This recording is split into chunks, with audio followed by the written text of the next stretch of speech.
goota ko Jamal Kasim Isaa yaa goota ko Ijoollee Amboo dhuftuu yaa goota ko eenyuma doorsisaa yaa goota ko Dagabaa hasaa daarii gibee Insodaati yaa qeerroo ko Ittaleeli yoo si gabee nyeree yaa goota ko Worroolee nyeree yaa goota ko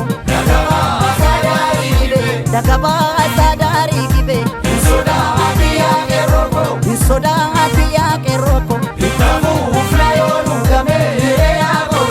Amboo yaa goota ko Amboo gaafa diibii yaa goota ko Jalduu ko gindoo ko yaa goota ko Gindoo gaafa giibii yaa goota ko Qeellam daarii maccaa yaa goota ko Gaafa lolaaf qalmaa yaa goota ko Ijoollee lixaa dhuftuu yaa goota ko Eenyam baashii falmaa yaa goota ko Everybody watch out, all my niggas on 50, so you know we hot now. Mob out, outside, we gon' show what we about.